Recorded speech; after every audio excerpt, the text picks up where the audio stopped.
Assalamualaikum and very good morning to all. Today we are going to have the deeper discussion on roles of OSH legal requirement in business management and health regulation in the workplace. First of all, I would like to introducing ourselves first. My name is Mohd Fikri bin Roslan as a moderator for the discussion, and the discussion will go along with my friend Nur Aisyah binti Norazmi and Muhammad Hafizi bin Halim. Alright, let's go to the deeper topic of the role of OSH in business management. To start the discussion season, I would like to share with all of you these tough economic times. It's important to remember that poor workplace safety and health cost money. What's more, case studies show that good OSH management in a business link to improve performance and probability. So, can Hafizi talk or elaborate about the roles of OSH? Okay, thanks to the Fikri as a moderator. Basically, there are five rules of course in business management that I would like to highlight. First of all, the rules of OSH it will cause a safe and healthy occupational environment. For example, like maintain any equipment related to the job scope so that it is safe and it works efficiently. Next, the OSH also protect all the general public who may be affected by the occupational environment. Like in the factory, there must be a rules and regulation on how to careful down the waste so it will not affect the nature that can lead to public health deterioration. Next, thirdly, it will offer your maintenance and promotion of worker health and working capacity. Good working condition can provide social protection and status personal development opportunities and protection from physical and social hazard. And the fourth one, the OSH also offer the improvement of working environment and works become conducive to safety and health. For example, it provides a working environment which is a conducive worker. Reasonable precaution steps are taken so as to ensure the worker are prevented from injury. Finally, the last offer that OSH can get to the worker is the development of work organization and working culture in a direction which support healthy and safety at work, and it doing so also promote a positive social climate and also may enhance productivity of your undertaking. It is, has been proven that company with healthy culture are 1.5 times more likely to experience revenue growth of 50% or more over 3 years. That's all for me. Okay, thanks a lot, Muhammad Hafizi, for your input information about the roles of OSH. Next, health and safety policy is written statement by an employer stating that company commitment for the protection of the health and safety of employers and the public. It is an endorsed commitment by management to its employees regarding their health and safety. So, Aisha, can you list out a few safety policy in a workplace that you know? Okay, so for the first policy, in consultation with worker and their representative should set up in writing an OSH policy to which they are committed and which is communicate to all workers. So the policy should be specific to the organization and appropriate to its size and the nature of its activities, clearly write things that make effective by the signature or the endorsement of the employer or the most serious accountable person in the organization. Communicate and readily accessible to all persons at their place of work, reviewing for continuing sustainability, and made available to relevant external interested parties as a project. And then the OSH policy should be included as a minimum the following key principle and objective to which the organization is committed protecting their safety and health of all members of the organization by preventing work-related injuries and health disease and accident, complying with relevant OSH national laws and regulation voluntary program. After that, collective agreement on OSH and other requirements to which the organization subscribes. Third, ensure the worker, the representative are concerned and encouraged to participate active in all elements of the OSH management system and continually improving the performance of the OSH management system. This remind me of how Chernobyl incident happened and the city gave a strong impact from a legal point of view before many countries did not have laws and regulation to protect the workforce and the population and even more important to prevent this kind of accident. Because of this, preparedness and response for nuclear or radiological emergency prepared to avoid the same thing happen to us. Okay, thank you, Aisyah. So about the Chernobyl accident in 1986, what the result of the floor reactor design that was operated with an inadequate trained personnel. The Chernobyl plant work died due to the explosion on the night of the accident, and the further 28 people died within a few weeks as a result of acute radiation syndrome. The United Nations Scientific Committee on the Effect of Atomic Radiation has concluded that apart from 500 thyroid cancer resulting in 15 facilities, there is no evidence of a major public health impact attributed to radiation exposure 20 years after the accident. Some 350,000 people were evacuated as a result of the accident, but resettlement of area from which people were relocated is ongoing. International Labour Organization and other international agencies adopt international standard and safety guidelines, including the International Basic Safety Standard for protection against ionizing radiation and for the safety of radiation sources, and in cooperation with International Atomic Energy Agency and others international organization is issue publication in 2002 on preparedness and response for a nuclear and radiological emergency. Next, employer do play an important role in order to protect employees by practicing a safety policy as mentioned by me just now. So Hafizi, can you list out in detail an employer responsibility in this method that is related to the roles of OSH in business management as mentioned in yearly discussion just now? Oh, okay. First of all, the employees should be responsibility toward roles of OSH if employer should examine workplace condition to make sure their employees conform to applicable social standard. For example, employer should improve employees' workplace environment by giving them space and privacy to do their work, making the process more comfortable and improving the communication.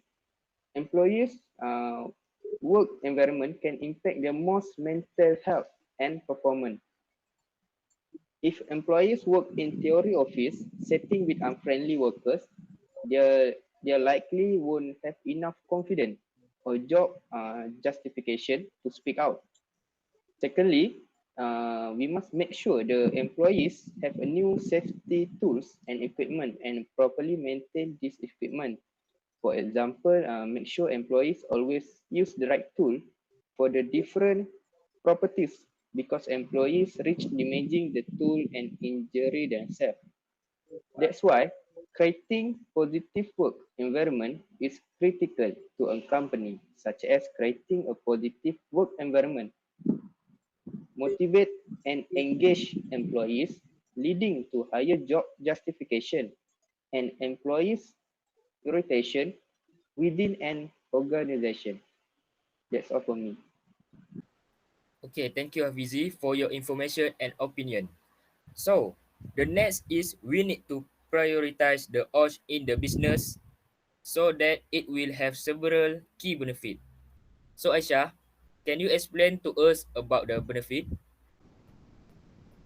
Okay, there is absolutely no doubt that adopting a systematic approach to OSH management and using specific system will make managing business become easier. Having a proper system in workplace will make a cost management strategies much more effective when every worker is clear about the precise protocol to follow and everyone uses the same approach every time. The organization OSH performance will improve, reduce costs associated with accident and incident, and also a formal OSH management system will help reduce like point of incident and accident from occurring, and this will in turn lower the organization dealing costs. Besides, the benefit of OSH management system is that they increase employees' justification and help to improve staff relation and morale. Employees will start to feel more comfortable and secure as they will have a set of clear OSH practices in workplace after completing their training. They will know the exact guideline to follow in any situation and helping them gain confidence while at work. Next, implementing an OSH management system is one of the best way to efficiency of business. First, reduce the number of sick and ill days your staff take. And then second, lower the number of temporary workers you need to hire, lower insurance premiums, increase staff morale and productivity, improve staff retention rate, and last but not least, reduce the training costs for new and temporary staff. Okay, thank you Aisyah for the explanation about the benefit. To conclude for this topic, we can say that OSH has bring benefit to us. So we can say that if we abandon the OSH, Chernobyl tragedies will happen again. Okay, this is just only the introduction of OSH. So, do you know that actually there is an act in Malaysia that implement OSH in every workplace? This is most important things to consider when pursuing a business in any sector. So I would like to ask Hafizi to start the topic of Occupational Safety and Health Act in Malaysia and explaining the background of existence OSH Act in Malaysia. Okay, thank you for our moderator. So basically, in early industrial years, the workers lead social protection and ill health. The specified safety in the specified safety and health in legislation, such as the transportation of machinery on the train. The earlier legislation was at Selangor steam boiler enactment in year 1892 and Perak steam boiler enactment in 1903, and also 1994 has established the responsibility self-management by business and a standard duty to combine the decision maker. So the safety and health system is based on the principle of assessing the risk and managing can sensitively encourage the employers to focus their energy and resource those more on the significant case that can cause real harm. So the objective of OSHA 1994 to secure the safety, health, and welfare of persons that work against risk and protection person at a place of work. Okay, so here we will discuss about the act and what happened that related to the act. The first event that happened to Bangladesh worker which has caused the building structure are failed. So in this section, we talk about the act from 2.10 safe working area that should be handled by the safety site supervisor to allow compliance with the guideline for public safety in construction published by DOSH. The contractor should supply a rack maintain the parameter holding to ensure public safety. Contractors should provide personal fault arrest system as per required under the guideline for the prevention of force or workplace 2007 issues by DOSH. Provision, maintenance and removal of guard rails or board fence and temporary footwalk with adequate overhead protection for public walkways and through fair during the works. According of the working areas and provision public control and safety measure where lifting operation moving, shifting, transferring work are carried out outside the hoarded up area the work site. So Aisyah, can you talk about your finding and your example of the act? The other incident that happened, I believe, to be trapped in the rubble of a support structure built on Suk Highway. So the act was involved is Peraturan 28 kurungan 1 Akta Kilang dan Jentera Kendalian Bangunan dan Kerja-Kerja Binaan Kejuruteraan Keselamatan 1986 has stipulated that the framework at support is satisfied as safe construction by a professional engineer and that they should be shot or tied together perfectly as to retain their position and shape. Okay. Indirectly, the silent features of OSHA in Malaysia can be described based on level of quality of occupational safety at the workplace. So Hafizi, can you tell us more about the indicator of work injury and illness that is reflecting the level of industrial injuries? Okay. First of all, the silent feature of OSHA in Malaysia. The first point is the indicator of work injury and illness that is reflecting the level of industrial injury. Workplace use a variety of methods to prevent work injury and illness. There are also several indicators that lead to the level of industrial injuries that can be highlighted. So that it can be the guideline for us to take care of our worker safety in the workplace. The indicator including physical exposure and psychosocial exposure. For the physical exposure, it is related to job tasks, workplace environment, use of tool and material, machine operation and machine face look effect worker in different occupation. And the last one is employment sector such as manual handling. Uh, for there is a lot of other feature for the psychosocial exposure. Workplace psychosocial hazard rising from involving look demand in conjunction with changing economic and social context of work are emerging threats to physical and mental health, such as work intersection, highly monotonous work time, pressure, or deadline. And the last is significant mental workload. Other feature that we can consider is work organization. The modern 24 hours society has greatly affected the timing of work hour. Can pass majority work in hour including some combination of congress work hour, variable work hour, shift work or night work. We can put part-time work and others like extender, injury and fertilize. Statistic by industry suggest that women are at lower risk of this injury. Analysis age as life expectancy increase their population age and many workers extend their working life beyond traditional retirement age. And the last features is help to hearing the employment increase the risk for occupational incident and injury diabetic chronic heart disease and depression may also confer increased risk for acute the occupational injury. Okay, thank you Hafizi for the good explanation and giving us a lot of information about that.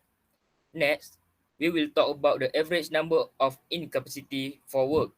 So Aisyah, can you tell us about that? Okay, the first one is vacation leave be allowed to receive at least 1 day off per week.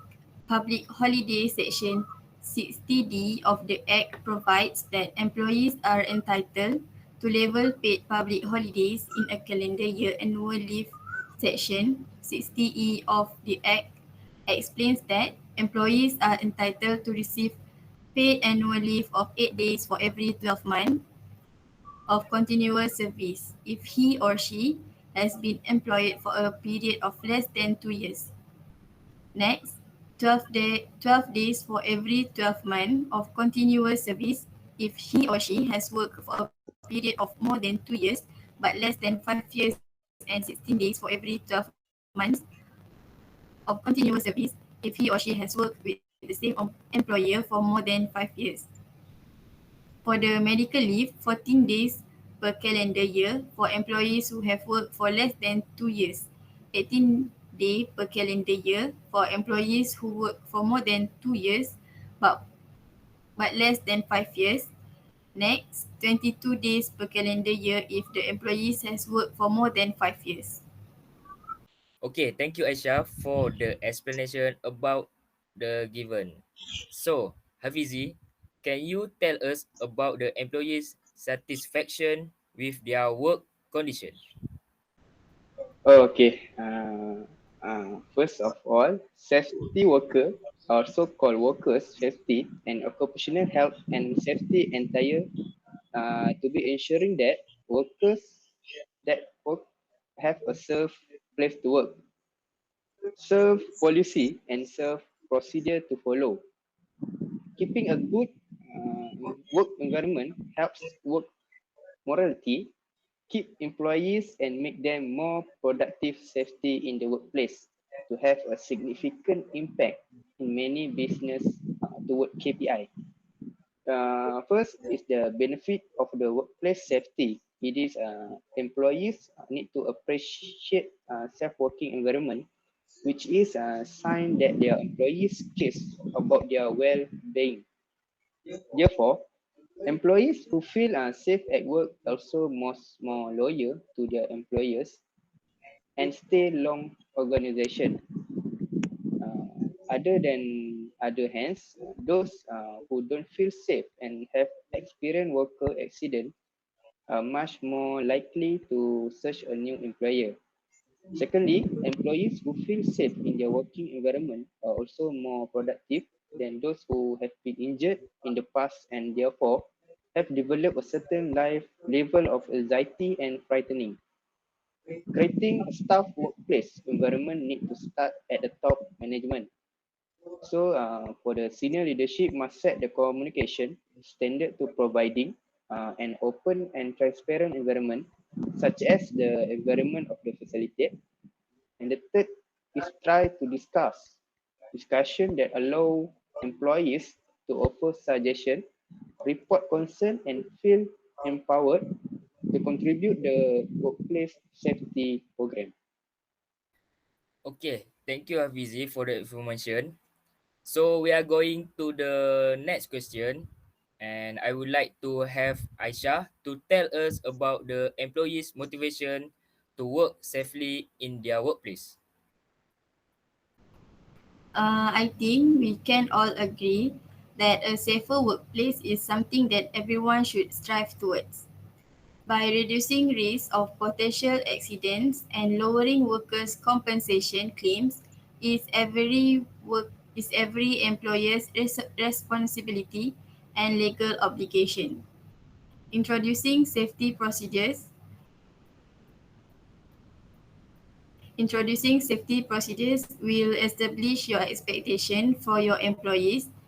It usually means that the safety program you put in place will require people to change their old habit. The first one is workplace safety motivation is consistent training. The more an environment is manufacturing oriented, the more heavy machinery and large equipment can be found.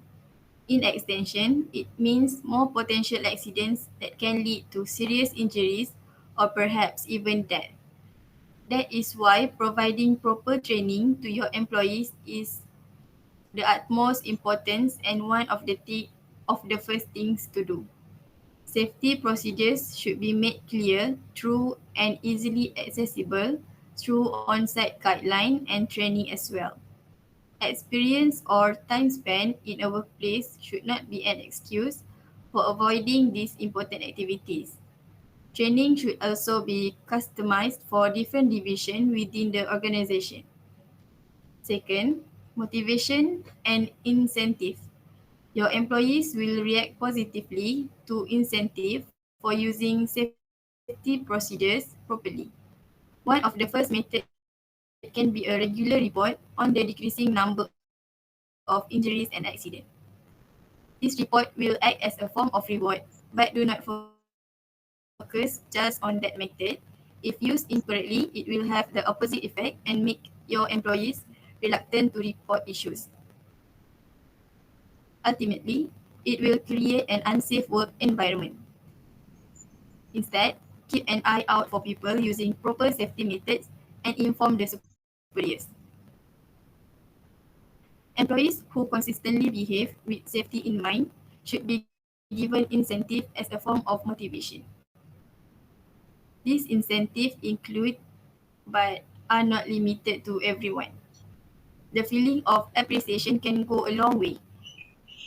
And lastly, by giving support, another equally important point is to back up all this talk of training and motivation with the necessary equipment.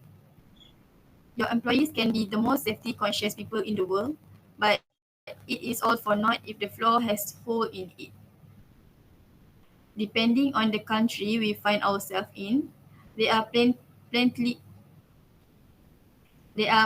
of mandatory workplace safety regulations. Always try to go above and beyond these safety laws in ways that are unique to your company. Okay, I think we are going to the end this season. To end for this discussion, I would like to thanks to Hafizi and Aisyah for the effort through the explanation that come with strong information to acknowledge each other related to OSH issue. So that's all from us. Thank you, and we hope to meet again in another time of season. Thank you. Bye bye.